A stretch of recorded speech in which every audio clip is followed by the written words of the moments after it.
Welcome to Inland Empire Alive, bringing you issues, events, and perspectives from throughout San Bernardino and Riverside counties. I'm David Brady, and on today's show, I'll welcome United States President Abraham Lincoln, as well as the actor beneath the stovepipe hat, Robert Broski.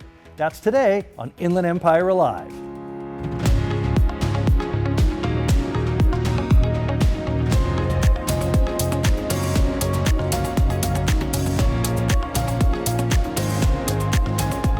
Well, I have interviewed several mayors on this program as well as a few remarkable children, but I have never interviewed a United States president. It is my delightful honor to welcome the 16th President of the United States, Mr. Abraham Lincoln from the great state of Illinois. Mr. President, welcome to the program. Well, how do, and thank you very much. This is totally different than the Harper's Weekly, but let's go with it. So, if you don't mind, I'd like to go all the way back to the beginning. Can you talk a little bit about where you were born, where you grew up, kind of what those early influences were? Oh my. Yes, I was born outside of Hodgenville, Sinking Springs Farm, and that was back in 1809. Yes, happened to be on a Sunday, though I don't remember that specifically. It was out in the frontier. It was away from society. It was away from a big city because my father, he had wanderlust, and he was always looking for the next best farmland, the richest land, and everything else. So yes, it was out in a log cabin, as you probably already know that. Now, I know that books were very, very critical in your life. Can you talk to me about the importance of reading and books and education? Yes, very much so, and it is still very important to me now. Growing up, my mother and father were basically illiterate, but my mother cherished one book, the one book that came across from the bigger city out to the frontier on the back of a horse, and that was the Bible. And she would, after the sun set and we couldn't work on the farm anymore, she would open that book and she would tell us stories and Psalms about things that happened in the Bible. And I was fascinated by how the images on those pages could turn into ideas and imaginations and stories that I could picture in my head. And I wanted to know more. Out on the frontier, it's very challenging because there weren't too many books out there. And whenever I could come across a farmer down the holler there that had a book, I would beg him for me to borrow it and be able to read it. Now, I know that early in your life you worked as a surveyor, a storekeeper, a postmaster. What initially made you want to practice law? I always liked to help people. My father, on a farm, he taught me how to work hard, but he didn't teach me how to love it. And so I kind of wanted to use my brain more than my brawn. And one thing he did teach me, though, was to help others. And so every job that I had, I was helping people, and I had a personal satisfaction in that. And I think most people also have that. And so he encouraged me, and I also followed through with it, helping people. Well, you could help people at the mercantile, you can help people as a surveyor, and you can help even more people as a lawyer. Lawyer is a very adversarial position. Politics, even more adversarial. What made you eventually want to go into politics, which can be very rough and tumble? I like the challenge. I like to be challenged. I like to challenge others. I want people to learn to be educated, to rise above where they're at now. And as a farmer's son, a very notable position in life was a farmer. But things were changing when I was growing up, and we had more opportunities than my father did. And so then that was my idea, was to help the most people as I could and to move into the bigger city. Now, you were tested in ways that no president had been tested before. And I'm talking about the Civil War, the great divide between the North and the South. Why was it so important to you to preserve the Union and not just let the South leave? No, that's a loaded question, if you want to say, that comes to my mind later on in life.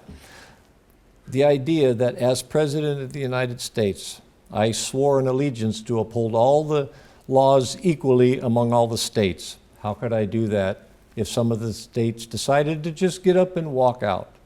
It was my duty to bring them back to the Union. Similarly, why was it so critical to end slavery?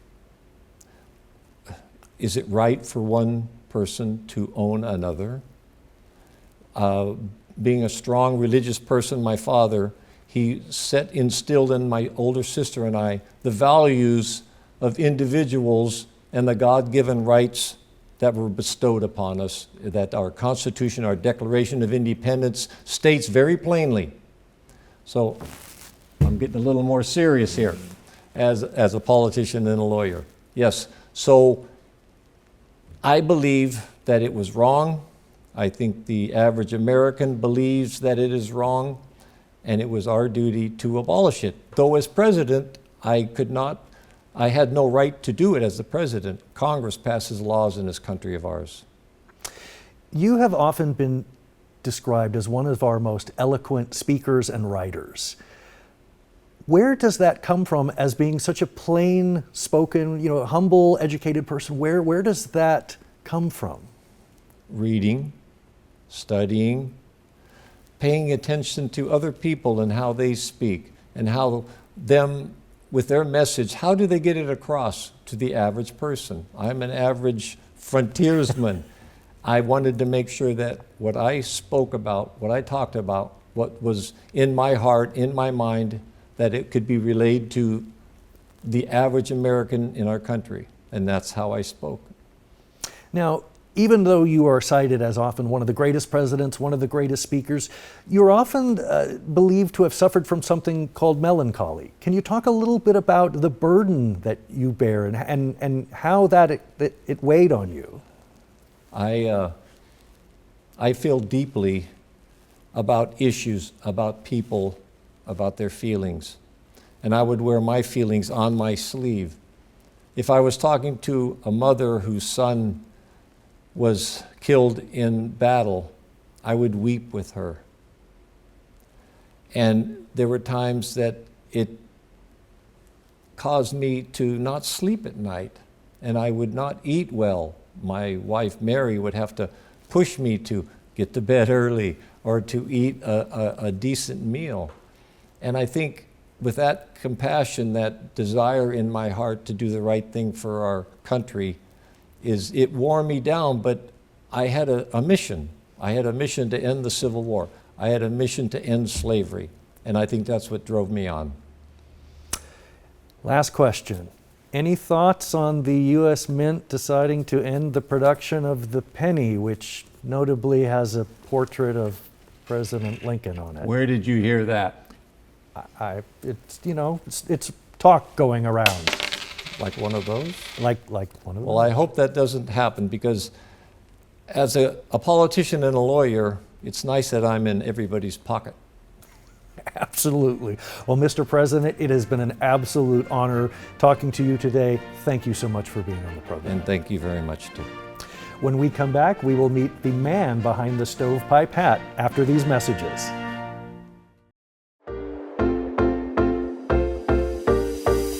The City of San Bernardino has implemented a new low-cost sidewalk vending program in hopes of expanding opportunity for community members to start sidewalk vending safely and lawfully.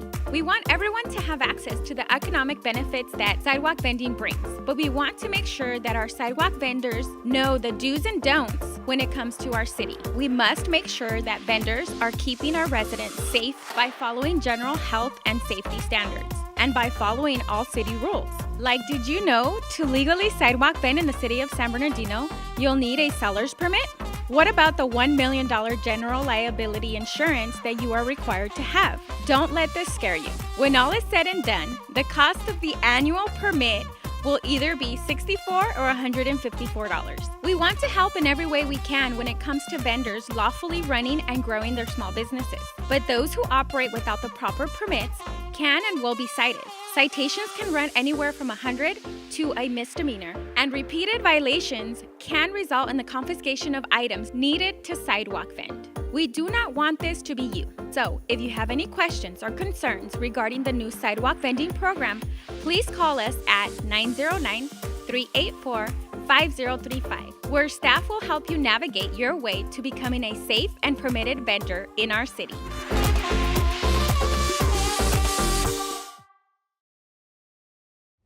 Well, the stovepipe hat comes off, but the beard does not. I'm joined now by the actor Robert Broski, who has made a thriving late-in-life career as an Abraham Lincoln impersonator. Robert, welcome to the show. Well, how you doing? Thank you very much. Yes, I have.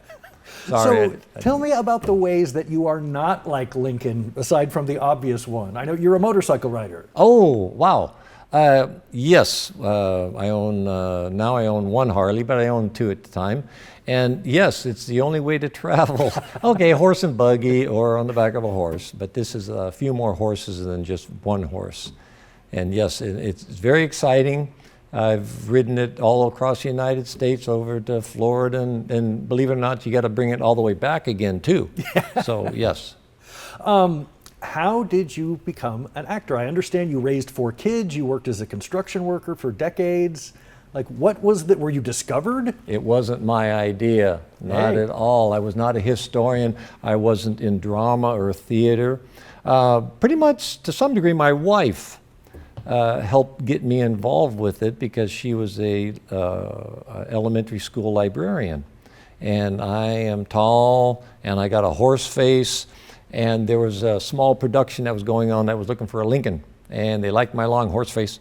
And they said, yeah, we could use you. And I said, well, let me grow the beard. And if you like it, then we'll keep it. If not, we'll shave it off and you can put a phony one on. So I had about a month. I grew it with the mustache. And then when I went in and shaved the mustache off, I looked in the mirror and I said, holy moly. And if I don't, Where have you been all my life? And shame on me if I don't present him. I could look like anybody, but I look like Abraham Lincoln. And I said, yes, I will kick myself in 10 years if I don't present him. And my family thought I was weird. Yes, because I was not drama. I was like, well, how what? hard was it to sort of learn to be him? It's one thing to look like him, but to have to learn all the facts and how he would speak and the things he might say. A challenge. It was scary. The first one was the elementary school for my wife. I was scared to death of elementary. They can be a tough audience. I was scared to death of them. I even, at the last minute, I said, no, I can't do this. And she said, well, you have to do it. Everybody's expecting it. Right. And then from then on, it made it more comfortable. If you follow through on your fears and go through them, then it makes it easier for the next time you come upon those fears again. So each time it made it easier and easier. And because there's historians everywhere, even under this table, that you do have to bone up on everything involved. And it took me a few years. Everything about Lincoln's life is known. They can, Google it. And they could nail you on it too. And they did do that. They would try to find things that I didn't know. So it encouraged me to really research and dig into his history and his past. And the more I know, it's overwhelming.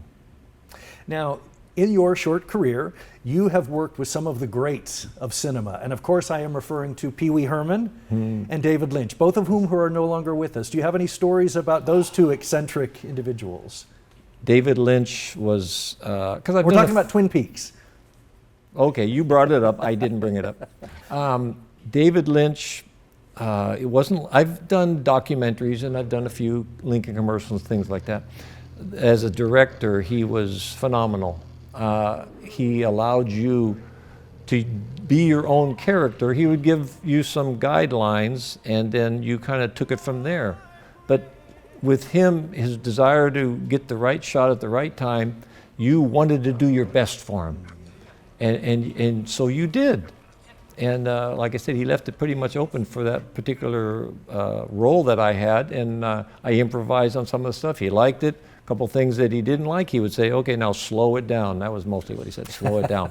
But behind the scenes, when we were not shooting and they were resetting up the scene, there were many times that he would just casually talk to you.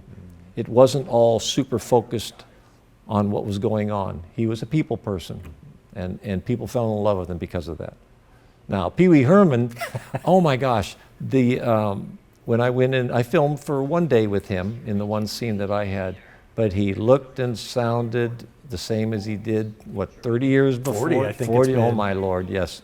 He was the same character. His voice was a little lower, and he was a sweet person too. Oh my gosh. Yeah, so. Well, Robert, it has been an absolute delight meeting you both as yourself and as Lincoln. I want to wish you all the best. You are a familiar sight here in the Inland Empire at various Yes. historical festivals, so you will be around. Thank you very much. I was honored today. Thank you so much.